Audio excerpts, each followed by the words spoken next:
Hi అండి. అందరికీ నమస్తే. నేను మీ గీత. దరి చేరవే సఖియా పార్ట్ 8. పరిగెడుతున్న రాధికి మాత్రం చాలా భయంగా ఉంది. ముందు ముందు తన జీవితం ఏమవుతుందో. రాధ వెళ్తున్న వైపే నవ్వుతూ కార్ డ్రైవింగ్ చేస్తూ ఫాలో అవుతాడు దేవ్. కొంచెం దూరం వెళ్ళగానే రాధ బరువైన గుండె దగ్గర చెయ్యి వేసుకుని కూర్చుని ఏడుస్తుంది. రోడ్డు మీద మోకాలు వేసి ఏడుస్తుంది.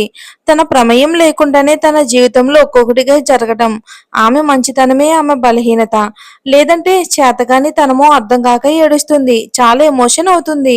వెనకే ఫాలో అవుతున్న దేవ్ వెంటనే కారు దిగి రాధ దగ్గరకు వస్తాడు.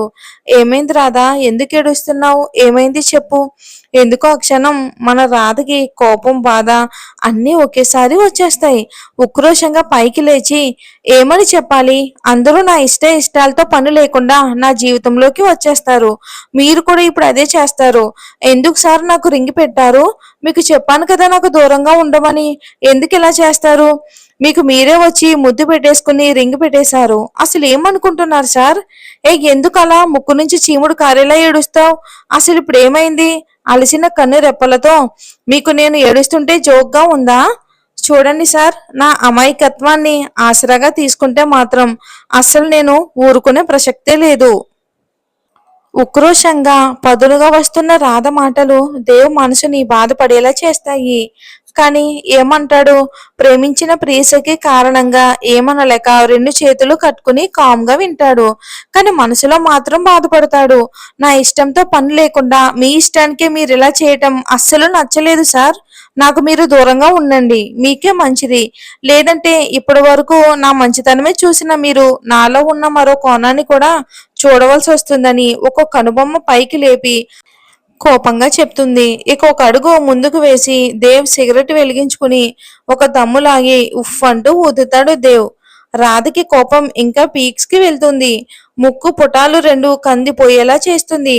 ఆమె ఫేస్ మీద పొగ ఊది, రాధా, నీ కోపం చూస్తుంటే నాకు నిజంగానే నవ్వొస్తుంది. నువ్వు నాకు కావాలి. నీకు ఆల్రెడీ చెప్పాను, నువ్వే నా రాధవని. నీ ఇష్టంతో నాకు పని లేదు. ఎందుకంటే నేనంటే నువ్వే కదా. అతని మాటకి మనసులో ఏదో మూలన చిన్న సంతోషం.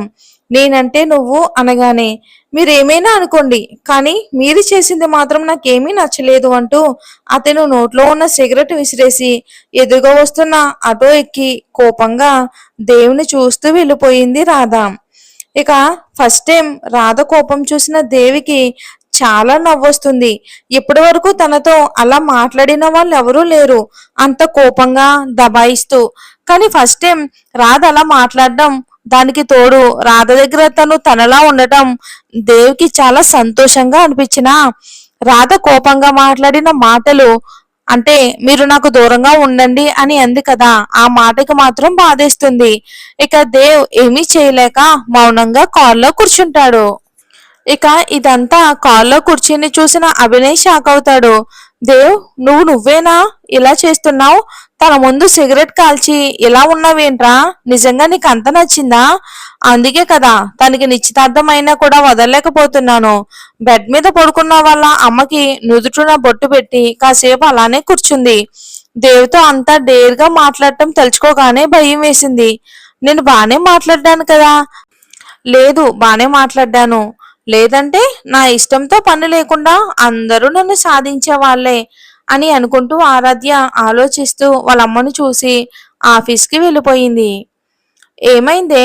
వచ్చిన దగ్గర నుంచి కోపంతో కీబోర్డ్ని గట్టిగా నొక్కేస్తున్నావు. జరిగిందంతా సంధ్యకి చెప్తుంది రాధా. అయినా నువ్వేంటే దేవ్ సార్ మనసు బాధపడేలా మాట్లాడ్డావు. మరేం చేయమంటావు? నా గురించి నీకు అన్నీ తెలుసు కదా అని అంటూ కంటి నిండా నీళ్లతో చెప్తుంది. నాకు ప్రేమించే మనసు ఉన్నా అది మరొకరికి సొంతం అయినప్పుడు నేను మాత్రం ఏం చెయ్యగలనే? అందుకే ఎప్పుడూ లేనిది దేవ్ సార్తో కోపంగా మాట్లాడ్డాను. ప్లీజ్ రాధా, ఏడవకు. నీ బాధ నాకు అర్థమవుతుంది. అరుంధతి గారు నీ ఇష్టంతో పని లేకుండా నిశ్చితార్థం చేశారు. కానీ నువ్వు మాత్రం నీ కాళ్ళ మీద నువ్వు నిలబడాలని అందరికీ దూరంగా వచ్చేసావు. కానీ ఒకటి మాత్రం చెప్తానే, దేవ్ సార్ మాత్రం నేను చాలా ప్రేమిస్తున్నారు. కానీ నాకు మరొకరితో ముడిపడినప్పుడు అది తెలుసు కూడా నేను ఆయన్ని దగ్గర అవ్వటం చాలా తప్పు సంధ్య. ఆయన నా స్థాయి ఏంటి? ఆయన ముందు నేనెక్కడా? నా హద్దుల్లో నేనుంటే చాలా మంచిదే. లేదంటే తర్వాత మళ్ళీ నేను బాధపడాలి. ఇప్పటి వరకు పడిన బాధ చాలు. ఇకపై బాధని తట్టుకునే గుండె కూడా నాకు సహకరించదు అంటూ కన్నీళ్లు తుడుచుకుని వర్క్‌లో లీనమైపోయింది ఆరాధ్య. సంధ్య మాత్రం రాధ జీవితం తలుచుకుని బాధపడుతుంది. వర్క్ మీద ధ్యాస చేయలేకపోతుంది రాధ. సంధ్య, కాఫీ తాగుదామే, చాలా తలనొప్పిగా ఉంది. అసలేంటో కూడా అర్థం కావటం లేదు. కూల్ రాధా, ముందు పద. మన కోతులిద్దరూ అక్కడే ఉన్నారు. కాస్త కాఫీ తాగితే రిలాక్స్ అవుదువు గానివి. పద వెళ్దాం అని అంటుంది. ఇక అరుంధతి ఇంట్లో. అసలేంటి నాన్నా, అక్కేది అంటుంటే కనీసం ఒక మాట కూడా చెప్పడం లేదు. అసలేం జరిగింది? నేను లేకుండా ఇక్కడ ఏమైనా జరిగిందా? విద్యాంజలి కోపంగా అడుగుతుంటే అరుణ్కి ఏం చెప్పాలో తెలియడం లేదు. నానా, మీరు అలా మౌనంగా ఉంటే నాకు భయం వేస్తుంది. అసలు ఏం జరిగిందో చెప్పండి నానా. అక్కేది? ఫోన్ నెంబర్ కూడా కలవడం లేదు. అసలు ఏమైంది అక్కకి? నీకు చెప్పకుండా ఎలా ఉంటాను విద్య? నువ్వు లేని టైంలో అక్కకి ఎంగేజ్మెంట్ జరిగింది. జరిగిన మరుసటి రోజు అక్క ఇంటి దగ్గర నుంచి పారిపోయింది. కనీసం నాకు కూడా ఒక మాట చెప్పలేదురా. ఎందుకు అలా జరిగిందో అర్థం కావట్లేదు. తండ్రి మాటలు విన్న విద్య షాక్ అవుతుంది. అవునమ్మా, తనకి సంబంధం నచ్చిందా లేదా అని ఒక మాట కూడా అడగలేదా? తన ఇష్టంతో పని లేకుండానే నిశ్చితార్థం జరిగింది. జరిగిన తర్వాత రాధ ఇంటి నుంచి పారిపోయింది. శభాష్ నాన్న, శభాష్. అసలు నువ్వు అమ్మ అక్క గురించి ఆలోచించారా? తన ఇష్టంతో పని లేకుండానే అలా చేయటం ఎంతవరకు కరెక్ట్ నాన్న? చిన్నప్పటి నుంచి అది కావాలి ఇది కావాలి అని ఏనాడు అడిగిందే లేదు.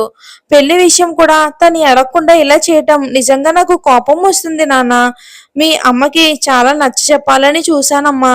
కానీ మంచి సంబంధం రాధ జీవితం బాగుంటుంది అని ఇలా చేయవలసి వచ్చింది.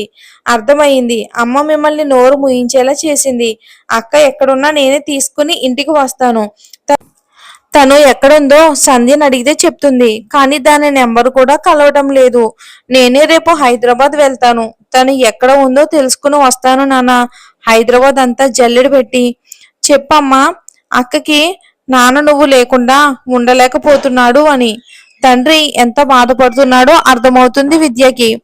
మీరు ఊరుకోండి నాన్న, ఇప్పుడే నేను హైదరాబాద్ వెళ్తాను. మీరు మాత్రం జాగ్రత్తగా ఉండండి అంటూ తన రూమ్ వైపు అడుగులు వేసి కొన్ని మాటలు విని ఒక్కసారిగా ఆగిపోయింది. ఇక పైన మాట్లాడుకుంటున్నారు. రే వాసు, వెతికావా ఎక్కడుందో? ఆ, వెతుకుతున్నానక్క. ఎక్కడుందో నా ప్రయత్నం నేను చేస్తున్నాను. కానీ ఎక్కడ ఆచూకీ తెలియడం లేదు. రే, ఈ అరుంధతికి రాధ కావాలి, కోటకి ఇవ్వరాని రాధ. అలాంటిది ఎందుకు దూరంగా వెళ్ళిపోయిందో కూడా నాకు అర్థం కాలేదు. ఎంత డబ్బైనా సరే ఇస్తాను, నువ్వు మాత్రం రాధని తీసుకుని ఇంటికి రా. అక్క, చుట్టుపక్కల ఉన్న వాళ్ళు ఊళ్ళన్నీ వెతికేశాను అక్క. ఎక్కడ కూడా తన జాడ తెలియలేదు. ఇంకా సిటీలో ఉన్నదేమో వెతకాలి. ఇక సంధ్య ఫ్యామిలీని కూడా అడిగాను. వాళ్ళు కూడా తెలియదని చెప్పారు తన గురించి. ఎంత దూరం వెళ్ళినా చివరికి ఇంటికి తను రావాలి. నువ్వు ప్రయత్నం చేయటం ఆపుకో. నీ పని నువ్వు చేయి. ఎంత పని చేసావు ఆరాధ్య? నా గురించి తెలిసి కూడా నువ్వెందుకు ఇలా చేసావు? నువ్వు దొరకాలి. నీ పెళ్లి అనుకున్న టైంలో జరగాలి. సరే అక్క, ఇంక నేను వెళ్తాను. అంతా విన్న విద్య ఆలోచిస్తూ తన రూమ్లోకి వెళ్ళింది.